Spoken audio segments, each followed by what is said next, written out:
Hey guys, it's Christina. Welcome back.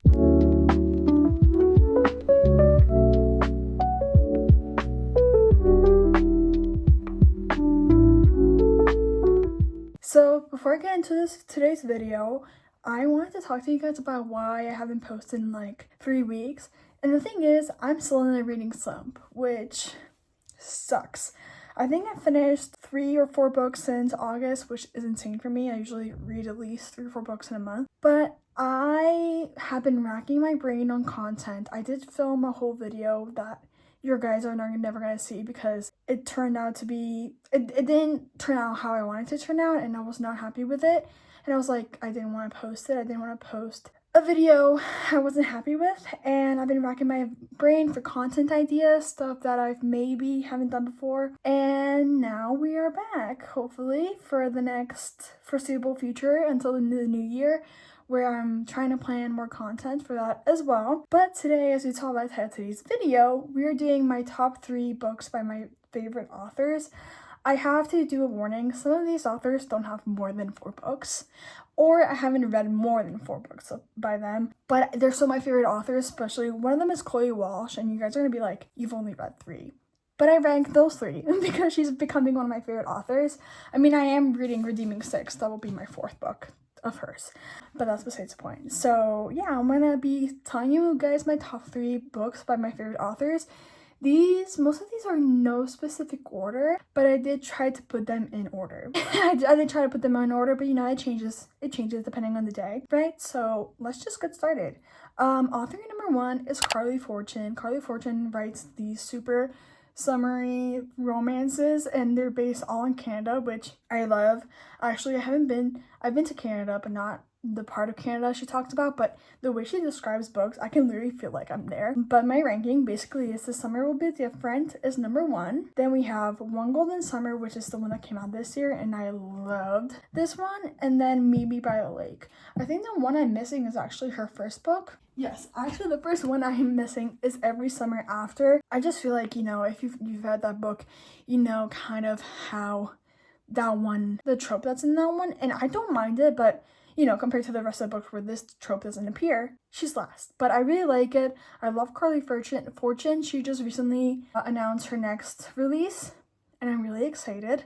And then we're gonna go to our next author, which is Emily Henry. Of course, it's been a while since I've read Emily Henry. I still need to read Big Beautiful Life, I think that's called. But I haven't had time, and again, slump. There's so many fall books, by the way, that are out that I'm adding to my TBR, but I just don't have the time because I'm just like, you know, in my slump. But I need to stop bringing that up because I'm just gonna make it worse for myself. This ranking I do stand by. This ranking will not change.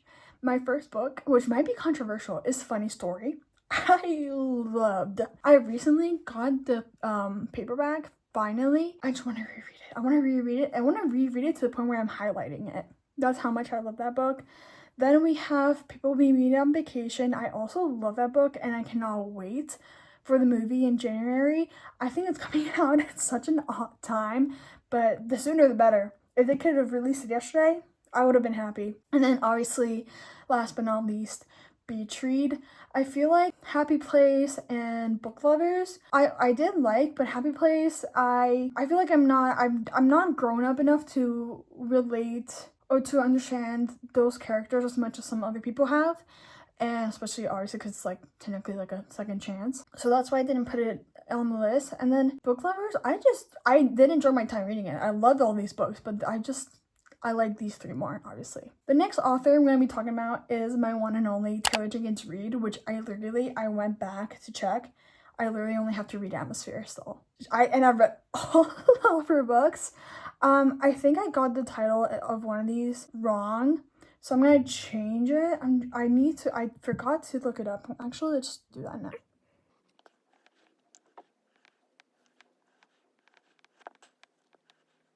Okay. Found the book. I was not wrong. I got the title somewhat wrong, but I got confused with another book, but I got the right book. So basically, my top 3 for Taylor Jenkins Reid is obviously Daisy Jones and the Six. I literally wrote Daisy Edgar Jones. if I could include normal people in anything I could, I would. Anyway, Daisy Jones and the Six is my first book. This is definitely a first. Then we have Maybe in Another Life by Taylor Jenkins Reid. Guys, I think I read this book in a readathon. I don't know if it was before I had my YouTube or something. I sobbed my eyes out. I feel like I could cry with every Taylor Jenkins Reid book. And my most recent 5 stars by her is Carrie SOTO is Back. Love this book. I think I did vlog this one, and I was enjoying every single second of this book. It was so good. I just love Taylor Jenkins Reid. I need to read Atmosphere. I've heard it's so good.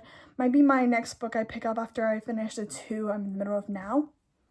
We'll see. And then the next author we have is Elsie Silver. This is so funny. She's one of my favorite authors. I own 0 physical copies by her. They're literally in my English bookstores now. Like, they're hard to get where I live. I just don't own any of hers, which is like kind of like the funniest thing to me. But I don't know if this is a hot take. But basically, my ranking or my top 3 books are Wild Eyes, which I just recently read and I fell in love with. I love the One of Us is Famous trope, especially in country, because he's like, you know, he's like, look at the city girl, and she's like, I'm just here to look for some change. I love that trope. And I forget our main character's names, but the guy, the reassurance was insane. I was like, yeah, he's reassuring me. And then, like, I'm not in this book, but he's reassuring me. And then Reckless, which is Theo Silva's book. I remember his name, Theo Silva. And then also, of course, Powerless. I put Powerless on here mostly because he's a hockey player, and we all know I love hockey. And then we go on to Holly Jackson, which I also have her most recent her most recent release to read, which is As Good, and it's Not Quite Dead Yet. I want to read that one, but I've seen people like cry. Holly Jackson, I got creeped out but not cry. But anyway, my ranking, this is also kind of in order, definitely changes between the top 2. I have A Good Girl's Guide to Murder, obviously. And then we have The Reappearance of Rachel Price. Actually, I would put that first. I read that this year and I absolutely loved it. And I do think if I read A Good Girl's Guide to Murder today, I would like The Reappearance a lot more. And then last on the top 3 for Holly Jackson is Good Girl, Bad Blood. If it weren't for the ending of As Good as Dead, that would be on the list. But that ending, that made me take off stars of that reading. So, just saying. The next author we have, so I have the list right here. So if you see me looking over here, it's because I have the list. Then we have LYNN Painter, which we all know I'm also a huge fan. I had a really hard time with this list because I feel like her YA is so different from her adult. And I was like, oh, I can't really put these together. But I did, because I feel like separating them, it didn't give me enough books. So I put them together. And so the first 2 are her are YA. The first one is Betting on You. Betting on You is my favorite of hers when it comes to YA. I love Betting on You. Then Better Than Movies, obviously.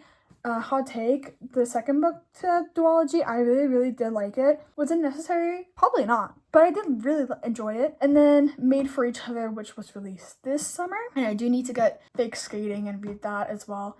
So many books, Jesus Christ. I read Made for Each Other this summer and I ate it up. I think it's one of her best bantery books that she's done for her adult romance. That's my opinion. And for her other adult book, I just enjoy her YA a lot more, but I do like her adult romances. And then we're down to the last 2 authors, which one of them is Leigh Bardugo. We all know I love Leigh Bardugo. I love her fantasy. And this, I kind of chose one from each of her series. Basically, my first book is obviously Shadow and Bone. That's the first book I've read of hers, and it's one of the fantasy series that made me like fantasy and fall in love with fantasy. Especially, I say fantasy in general because I did already like romantasy, but Shadow and Bone made me like fantasy in general, like the whole fantasy, like learning magic systems and so on. Then we have Six of Crows. I know some people put Six of Crows before Shadow and Bone, but I read it in order. I read Shadow and Bone and then I read Six of Crows. I liked it that way. I do really like Six of Crows and, you know, the 6 people. They say 6 characters in this book, but just, you know, I don't know. Shadow and Bone holds a place in my heart that the other books don't. And then, of course, third is Ninth House, which the third installment in this series is coming out either later this year or next year. and I still do need to read, sorry, I just need to read the second one. And then last but not least, I did bring this up earlier, CARLEY, WALSH. I know I've only read 3 books, but I did rank these because, like I said, very quickly becoming one of my favorite authors as slow as I'm reading her books. But I wanted to give this reading because I know the Boys of Tommen fandom likes to rank the books. So out of the 3, I feel like it's gonna be a hot take. The 3 I read, the first 3, so Binding 13, Keeping 13, and then Saving 6. My order is Saving 6, Binding 13, and then Keeping 13. And I'm reading Redeeming 6, and I'm not sure where this one would fall in this ranking just yet, but I am enjoying it a little bit more than Saving 6, but I wouldn't say more than Binding 13 and Keeping 13. I think it's very different. It follows a different couple, so, you know, you gotta take that into account. But yeah, that's pretty much it. Those are my top 3 of my favorite authors, top 3 books of my favorite authors. So I hope you guys enjoyed, and I will see you guys in the next video. Bye!